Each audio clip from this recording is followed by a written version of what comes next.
Amém. Abra sua Bíblia rapidamente, uma palavra muito rápida. Lucas capítulo 12, a partir do verso 19. Amém? Lucas 12, verso 19. Amém? Lucas 12, 19. A partir do verso 16, ok? Diz assim: e lhes proferiu ainda uma parábola, dizendo: o campo de um homem rico produziu com abundância. E arrazoava consigo mesmo, dizendo: que farei? Pois não tenho onde recolher os meus frutos. E disse: farei isto, destruirei os meus celeiros, reconstruí-los-ei maiores, e aí recolherei todo o meu produto e todos os meus bens. 19 diz assim: então direi à minha alma: tens em depósito muitos bens para muitos anos. Descansa, come, bebe e regala-te. Mas Deus lhe disse: louco, esta noite te pedirão a tua alma, e o que tens preparado, para quem será? Assim é o que entesoura para si mesmo e não é rico para com Deus. Amém? Vou deixar um pouquinho essa palavra de lado, daqui a pouquinho a gente fala nela. Deus tem trabalhado algumas coisas no meu coração esses dias e eu quero compartilhar com você. Ao longo da história, amados, desde o primeiro século, a biografia que a gente tem visto de muitos homens e mulheres, jovens, pessoas que afetaram o mundo e que as suas biografias, na verdade, aquilo que nós conhecemos deles, aquilo que nós lemos ainda, ouvimos deles, na verdade nos afeta de alguma maneira, Nos traz ensinamento, nos traz um entendimento, porque simplesmente eles decidiram um dia viver pelo Espírito. Mas uma coisa, na verdade, me chamou a atenção, pelo menos em dois aspectos em relação à vida dessas pessoas, de todos eles. A primeira, amados, é que, dessas situações, é que essas pessoas amavam a vida de oração. Na verdade, assim, amavam a intimidade com Deus. Para eles, na verdade, não era um peso esse tipo de intimidade, não era um fardo, Eles não tinham que orar por uma obrigação, eles não tinham, na verdade, que louvar a Deus ou buscar a Deus por causa de uma imposição. Mas, na verdade, era algo que eles cultivaram no coração, desejaram no íntimo ter um relacionamento íntimo com Deus. E o mais interessante, amados, eu estava conversando isso com uma pessoa essa semana e hoje também, que a partir do momento em que nós vamos amadurecendo na vida física, com a idade, eu sou de 1971, eu tenho 41 anos hoje, e assim, associado com a vida no espírito, com as impressões, unido na verdade essas duas experiências, uma coisa que a gente vai notando com o tempo, que a vida de oração para nós, ela não passa mais ser uma obrigação, mas ela passa na verdade a ser algo prazeroso, algo que a gente começa a desejar, Eu sei que existe uma bênção na coletividade, existe uma unção na coletividade, mas com o passar do tempo, quando você vai desenvolvendo essa intimidade da leitura, da assimilação, da meditação na palavra de Deus, e você começa a experimentar a adoração pessoal, na verdade assim, chega momentos em que, sabe aquele momento que às vezes você chega do seu trabalho, você está vendo alguma programação, você está de folga, quem aqui nunca teve uma impressão assim, e de repente dentro do seu íntimo, aquela voz diz para você assim: dá um tempo para mim, E você vai para o seu quarto e ali você cria uma expectativa bacana, uma expectativa boa, porque você sabe que ali naquele momento, na verdade, o que vai acontecer? Vai acontecer os risos, Você vai se alegrar em Deus, Você vai ter informações diretamente do trono. Uma intimidade, na verdade, vai acontecer simplesmente porque você desejou isso. Não porque é uma imposição, porque alguém mandou você fazer. Na verdade, não tem ninguém mais vendo. Eu acho que o ápice da intimidade de um homem ou de uma mulher, uma pessoa em Deus, é quando ela decide por si só, quando ninguém chamou ou a convidou para fazer algo, ela na verdade se retira num canto escondido, aonde ela pode passar essa comunhão, ou seja, essa intimidade com Deus. Onde a oração, na verdade, já não é um peso para mim, ou algo obrigatório, mas se torna algo prazeroso. É muito bom orar na coletividade, mas quando nós estamos na intimidade, nós podemos ouvir coisas a respeito do nosso casamento, a respeito da nossa vida profissional, e Deus ele tem a liberdade, amados, de começar a ministrar coisas dentro de nós. Então, assim, uma das coisas que me chama muita atenção na biografia desses homens, de pessoas que impactaram o mundo, primeiramente, é que eles decidiram por si só, na verdade, e criaram dentro de si uma expectativa, na verdade, de ter intimidade com Deus e ter o seu canto particular de oração. Amém? A segunda coisa, na verdade, que me chama a atenção neles, e isso estava sendo trabalhado no meu coração, na verdade, é que muito deles, na verdade, não tinha nenhuma pretensão de mudar o mundo no qual eles viviam, mas eles tinham uma pretensão, na verdade, de mudar o seu mundo interior. Ou seja, não havia aquela condição, eu vou mudar o meu mundo, o mundo de fora, mas eu vou começar a mudar o meu mundo de dentro. E, na verdade, quando essas coisas começam a acontecer do lado de dentro, na verdade, depois os resultados, na verdade, vão ser exteriorizados ou externados, na verdade. Eu me lembro, na verdade, de uma palavra do irmão Robertson, que ele diz o seguinte, quando ele teve uma visão e era tirada uma pedra no lago. Quantos lembram disso? E ela formava a primeira onda, a segunda onda, a terceira onda e assim por diante. E ele diz assim, Deus, o que significa essas ondas? E o Espírito disse para ele assim, a primeira onda significa que você está mudando pelo lado de dentro. A partir do momento que você passa, porque você escolheu ter intimidade comigo, porque você decidiu ficar na minha presença, né? Porque você decidiu isso e ninguém pediu, mas você decidiu. Aquela primeira onda, ela está mudando você por dentro. E ele perguntou, Senhor, qual é o significado da segunda onda? E o Espírito disse para ele, o resultado da segunda onda é que você está sendo batizado nos teus sentidos. Na verdade, toda a sua concepção, toda a sua mente, todos os teus pensamentos estão começando a se render à sua nova natureza, ao seu espírito. E ele disse, Senhor, e a terceira onda? Ele falou, a terceira onda, na verdade, é afetando todo o teu corpo por fora. Toda a realidade da nova criação afetando o teu corpo, no sistema de cura e tudo mais. E ele disse, e as demais ondas? Ele diz, as demais ondas é afetando as pessoas que estão te ouvindo. Então, assim, amados, isso me chamou bastante a atenção. E eu glorifico a Deus, na verdade, porque o primeiro porque eles decidiram, na verdade, e tiveram prazer no momento que eles estavam a sós com Deus. A segunda condição é que eles não tinham nenhuma pretensão, na verdade, de colocar o seu nome na história, mas decidiram primeiramente mudar o seu mundo de dentro. E por eles mudarem o mundo de dentro, Deus pôde alcançar o mundo de fora. Eu gosto muito também, na verdade, daquela palavra que Jesus diz lá em Mateus capítulo 6, verso 6, né? Como eu falei aqui, eu gosto da unção coletiva. Mas Jesus, ele nos ensina um princípio, amados, que é muito poderoso na nossa vida. Mateus 6, capítulo 6, ele fala, quando você for orar, né, entre no teu quarto, fecha a tua porta, e o teu pai que te vê em secreto te recompensará abertamente. O que Jesus estava querendo ensinar? Muitos de nós, ou muitas pessoas, na verdade, quando tem uma dificuldade, ou elas estão passando por uma pressão, né, ou quando uma situação, na verdade, é muito grave, a tendência das pessoas é procurar todo mundo e falar dos seus problemas para todo mundo. Quando as pessoas não conseguem resolver o seu problema, elas se voltam para Deus. Mas aqui Jesus está ensinando um princípio inverso. Ele diz assim, quando você for orar, né, tem um local secreto, ou seja, o fechar a porta após si, na verdade não quer dizer o quarto literalmente, mas aquele local em Deus onde você pode se fechar com Ele, somente Ele, na verdade, pode te ouvir e você pode confiar a Ele. Quando Jesus diz assim, fale com teu Pai secretamente, ou seja, Ele te recompensará abertamente, o entendimento que eu tenho disso, na verdade, é que quando nós confiamos nele, nós não levamos para outras pessoas resolverem os nossos problemas, mas nós confiamos em Deus, né? Primeiramente, nós fazemos ele participante daquilo que nós temos passado. Com ação de graça, Jesus nos diz que por nós fazermos isso, levar secretamente ele, primeiramente a ele, na verdade, ele nos abençoa coletivamente. Amém? Eu tenho uma experiência, muito rapidamente, eu vou contar para estar encerrando.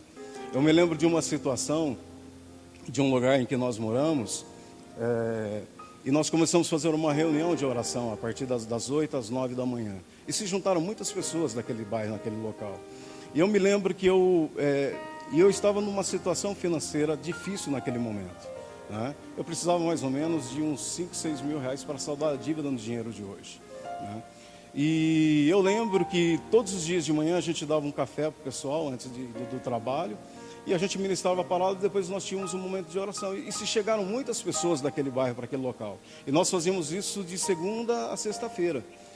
E eu me lembro que numa dessas reuniões, o credor, na verdade, bateu na porta de casa e falou comigo: olha, você precisa resolver essa situação. E eu não sei como, amados, assim, uma confiança, algo, eu não sei te dizer como. Eu disse para ele: não, hoje o débito vai ser saldado. E eu voltei, continuei a reunião normalmente. E eu me lembro que a casa que a gente estava morando era uma casa muito boa, né? E ela tinha uma sala de televisão. E eu me ajoelhei ali, tinha um telefone, a sala de televisão, eu fechei. E depois que acabou a reunião, o pessoal foi embora. Eu me lembro, na verdade, que Deus estava trazendo um entendimento dessa palavra no meu coração, Mateus 6:6, que eu não precisaria pedir nada para os homens. Ele me ensinou, na verdade, que se ele não pudesse me ajudar, homem nenhum poderia me socorrer. E eu entendi, amados, que se eu não desenvolvesse essa confiança no meu coração, no dia a dia, eu estou crescendo nisso, amém, amados? Eu estou crescendo nisso. Se eu não desenvolvesse esse entendimento no meu coração, ou melhor, se eu conseguisse desenvolver, eu poderia morar em qualquer lugar do planeta, sem depender de ninguém, porque Deus era suficiente na minha vida, ou será suficiente na minha vida. E eu me lembro que eu me ajoelhei e eu estava começando a ter um entendimento dessa revelação para mim, né? Já era para muitas pessoas, mas para mim estava chegando naquele momento. E eu estava orando dizendo: Pai, a Tua palavra diz, Jesus diz aqui em Mateus 6:6, que quando eu confio em Você, e eu não abro uma situação para os homens, mas eu agradeço a Ti, né? Você me recompensa abertamente. Eu vou levantar as minhas mãos e eu vou Te louvar, porque eu preciso desse dinheiro, eu preciso saldar essa situação, eu preciso resolver essa situação. E eu levantei as mãos, amado, e ali eu estava chorando, não era de tristeza, não de ai, ai, mas porque, na verdade, o entendimento estava sendo gerado em mim, uma alegria, na verdade, estava sendo gerada no meu coração. E eu me lembro que eu estava naqueles momentos e o telefone tocou. E a lembrança que eu tenho daquele momento eu estava num momento tão gostoso com Deus, na verdade, e houve uma interrupção do telefone. Pô, justo agora o telefone vai tocar. Mas aí eu atendi e a pessoa disse: Wagner, a Liz está aí, lembra bem dessa história? Disse: Wagner, eu digo: sim, quem é? Ele falou: é fulano de tal. Ele falou: o que você está fazendo agora? Eu falei: não, eu estou resolvendo uma situação aqui. Ele falou: rapaz, eu preciso que você venha aqui agora, né? E era em Valinhos. E eu não tinha, naquele momento, nem o dinheiro para o combustível para ir para Valinhos. E ele disse assim para mim: eu preciso que você venha agora, eu preciso resolver uma coisa. E ele é um empresário, é um amigo nosso que a gente conheceu. E ele disse: eu preciso que você venha para cá agora. E eu falei: tudo bem. E uma senhora que estava na reunião de oração nos convidou: depois da reunião, você vai lá e toma café conosco, né? Aí nós fomos até a casa dela, que era vizinha nossa, eram pessoas que foram ganhas ali. E logo depois do café, eu esqueci do assunto, da questão de Valinhos, que eu teria que estar lá. E eu lembro, na verdade, esqueci do assunto, e depois do café ela veio e colocou algo no meu bolso. Ela falou: Deus mandou te dar algo. E colocou no meu bolso, né? Aí, por indelicadeza, eu não olhei na hora, mas depois eu vi que era um valor. Bom, pelo menos eu consegui ir para Valinhos, eu posso ir. Quando eu fui até lá, quando eu cheguei, estava a garagem dele, né, privativo do dono, né, que tem aquelas garagens. Eu encostei, a chave do meu carro quebrou. A situação não parece muito legal, mas você vai terminar bem, amém, amados? Né? Quando eu entrei na empresa, né, ele sentou e ele conversando comigo, ele falou assim: ó, eu vou dizer algo para você, né? Deus, agora nessa manhã, ele me lembrou de você. E ele disse assim: e eu tenho algo para te dar. Amados, ele tirou um pacote de dinheiro, né? Eu não falei com ele, eu não tinha mencionado nada com ele. E eu tinha me esquecido, na verdade, que eu tinha orado de manhã e do fato da manhã. Ele tirou um envelope, um pacote de dinheiro e me deu aquele dinheiro. Era muito dinheiro mesmo. E depois, logo em seguida, ele falou: nós tivemos uma reunião, isso era numa quarta-feira. Ele disse assim: nós tivemos uma reunião ontem e nós tiramos uma oferta e eu quero dar para você também. Amor, o valor era isso, o valor de uns 5.500, 6.000 reais. Eu sei que, na verdade, naquela tarde, a situação ela foi saldada, né?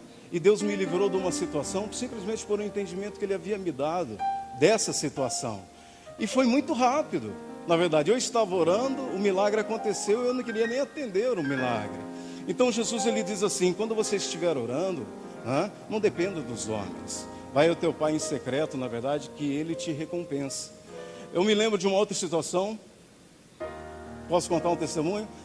Amados, eu deixo para contar ele depois, amém? Eu vou já para os finalmente para a gente orar. Mas assim, Eu me lembro de Kathryn Kuhlman, né? Para vocês mulheres, a biografia de Kathryn Kuhlman, a vida que essa mulher impactou muitas pessoas. Hoje os grandes nomes, homens de poder, como David Robertson, Benny Hinn, que foram afetados porque viram a ministração dessa mulher, né? A presença dessa mulher era tão impactante nas reuniões, quando se abriam as cortinas, né, que as pessoas tinham que se segurar no banco pela manifestação do Espírito. Eu me lembro de Benny Hinn falando sobre ela, no caso que ele dizia assim, que ela dizia assim: você precisa morrer, você precisa morrer. E ele não tinha o entendimento disso, ele ficava no quarto dele, ele era filho de judeus, o pai não aceitava a conversão e ele dizia: Deus, eu preciso morrer. Eu preciso morrer, mas ele entendia de outra forma, até que o Espírito ensinou ele que o morrer era morrer para si mesmo e viver para Deus. Eu me lembro de uma situação, ele contando que o pai o repreendeu e diz assim: você aceitou o Evangelho, então você vai ficar trancado no quarto sem comida e sem bebida. Alguns lembram disso daí, e ele ficava orando, porque ele tinha essa informação do testemunho de Kathryn Kuhlman. E quando a mãe dele percebia que o pai estava longe, ele estava muito tempo sem comer, que ia com uma bandeja de comida, vocês lembram disso ou não? Né? Quando ela abria a porta, ela já caía por causa da manifestação da unção que estava ali. Né? Sem falar de grandes homens como Oral Hort, né? Como David Robertson, né? Como o próprio irmão Reagan. Né? Uma história do Júnior, né? Que ele diz o seguinte, que um dia ele estava saindo para um acampamento, é notório de todo mundo isso daqui, né? Ele diz: mãe, cadê o pai? Seu pai está no quarto orando. Né? Então não vou me despedir dele. Se eu não me engano, 2 ou 3 dias depois ele retornou, não foi isso? Né? Onde está o papai? Ele continua no quarto orando. Mas se você ver alguns relatos do irmão Reagan, na verdade, muitos conhecem o irmão Reagan como um homem de fé, mas muitos conhecem como um homem de oração, homem que levava a sério essa posição. Né? Ele dizia que ele demorava horas e horas orando, né? Adorando, para que ele entrasse naquele lugar. Você entende quando eu digo entrar naquele lugar da intimidade? Mas com o passar do tempo, amados, ele levava 4, 5, 6, 12 horas, mas com o passar do tempo ele dizia que apenas ele fechando os olhos, ele já estava naquele lugar. Amém? Glória a Deus por isso. Agora o texto em questão, para que nós venhamos terminar.